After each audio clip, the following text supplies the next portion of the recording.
खैर अभी हम आगे बढ़ेंगे और सियासी मामलात और ये जो अदालती मामलात चल रहे हैं, सलीम साफ़ी साहब ने हमें ज्वाइन किया, उनसे ज़रा गप लगाते हैं। शुक्रिया साफ़ी साहब। साफ़ी साहब, जब से तौहीन अदालत वाला मामला शुरू हुआ है, शायद ही कोई ऐसा माहिर कानून या साबिक जज हो जिसने इमरान खान साहब के लिए गैर मशरूत मुआफ़ी के अलावा किसी ऑप्शन का जिक्र किया हो। अब इसके बावजूद खान साहब ने अभी तक तो ऐसा नहीं किया। तो को ख़बर है आप तक इस्लामाबाद में कि ये जो स्ट्रैटेजी उन्होंने अपनाई थी कि अल्फाज वापस ले लेता हूँ, माफ़ी नहीं मांगूंगा, जिस पे उन्हें मौका मिल गया है, ये क्यों अपनाई थी उन्होंने? असल में एक तो इमरान खान साहब देखें कि उनका एक लाडलापन की आदत हो गई है मुसलसल, और ज़ाहिरी बात है कि फिर वो क्रिकेटर थे, वो एक सेलिब्रिटी थे। सेलिब्रिटी की हैसियत भी ऐसी होती है कि जिसमें लोग आपके नाज नखरे उठाते हैं। फिर उसके बाद इमरान खान साहब जब सियासत में आए तो उनका फ़ैन क्लब इतना था कि उनके ख़र्चे कोई दूसरे उठाता रहा, और फिर ये कि गुज़िश्ता सालों में फिर उनके लिए पार्टी को बनाया गया, फिर पार्टी को चलाया गया, फिर उनको वज़ीर-ए-आज़म बनाने के लिए अदलिया को भी इस्तेमाल किया गया और बेतौक़ीर किया गया, नैब को भी इस्तेमाल किया गया और बेतौक़ीर किया गया, मीडिया को भी इस्तेमाल किया गया और बेतौक़ीर किया गया। वरना अगर कभी उनसे मुतालिक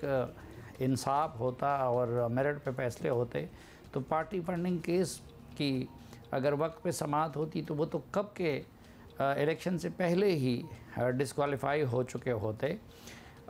लेकिन फिर साकिब निसार साहब ने जिस तरह उनकी अदालतों ने उनको रियायतें दी और उनके मुखालिफिन को जिस तरह रगड़ा दिया, तो वो एक आदत फिर इंसान को हो जाती है। और फिर ज़ाहिरी बात है कि इक़्तिदार का गुरूर, पीछे से इदारों के सपोर्ट का तकब्बुर, फिर ख़ुद अब उनके जहन पे एक पॉपुलैरिटी का वो भी सवार हो गया है। और ज़ाहिरी बात है कि गुडस्मिथ जैसे शख्सियात का इंटरनेशनल सपोर्ट, तो उसकी वजह से इमरान खान साहब अपने आप को कोई एक बालाधर किस्म की पॉपुलैरिटी का सवाल तो मतलब गलत नहीं हुआ, पॉपुलैरिटी तो सर्टनली है भी। हाँ, लेकिन पॉपुलैरिटी का कितना फ़ायदा उठाया जा सकता है अब ये तो आने वाला वक्त इस मामले की इब्तिदा से ही तहरीक इंसाफ के कुछ नुमायां रहनुमा ऐसे बयान देते रहे जिनसे ये तासुर मिल रहा था कि वो इमरान खान को सरेंडर के बजाय इदारों से टकराव का एडवाइस जो है वो देते रहे हैं। बल्कि कई मौक़ों पर तो ये भी देखा गया, ये तासुर मिला कि अदालत को इमरान खान की मकबूलियत से डराने की कोशिश की जा रही है, जहाँ पॉपुलैरिटी की बात हो रही है। तो क्या खान साहब खुद भी यही चाहते थे या उन्हें कोई ये एडवाइस करके धकेल रहा है? हाँ। देखिए, एक तो खैर ये भी एक सवाल है मकबूलियत का कि क्या मकबूलियत सिर्फ ट्विटर पे और सोशल मीडिया पे और या चंद बड़े शहरों में किसी के मकबूल होने का नाम है, या कि नहीं ज़मीन पे किसी के मकबूल होने का नाम है। और ट्विटर की एक अपनी दुनिया है, सोशल मीडिया की एक अपनी दुनिया है, और उसके अपने तकनीक्स है, और अब तो ये वक्त ने भी साबित कर दिया है। फिर जहाँ तक मकबूलियत का सवाल है, तो गुज़िश्ता इलेक्शन में तो तमाम तर पॉलिटिकल मैनेजमेंट के बावजूद, और उनके लिए आप देखिए कासिम सूरी के केस में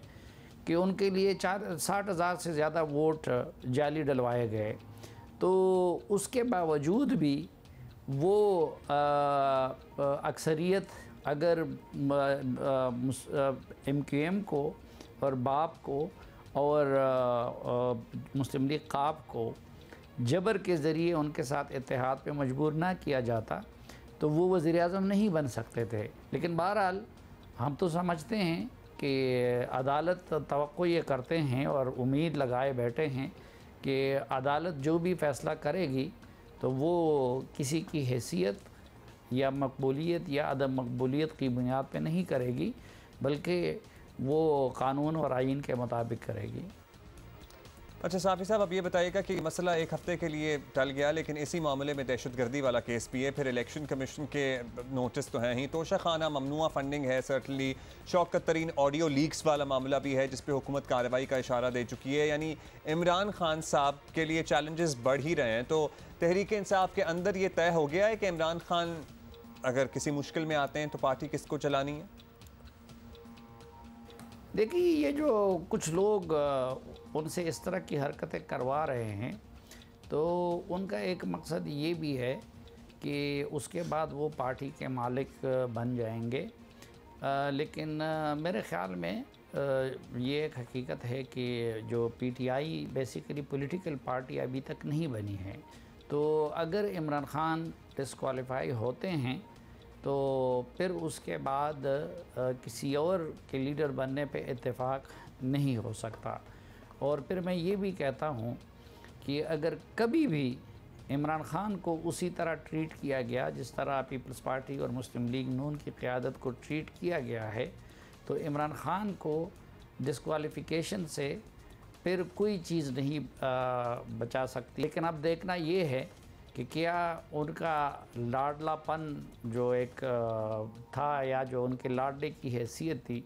वो किसी न किसी शक्ल में बरकरार रहती है, या कि नहीं उनको भी बाकी पॉलिटिकल लीडर्स की तरह डील किया जाता है। और अगर बाकी पॉलिटिकल लीडर्स की तरह उनको डील किया गया तो इमरान ख़ान का बचना यानी क़ानूनी तौर पर इमरान ख़ान साहब का सज़ा से बचना नामुमकिनात में से है।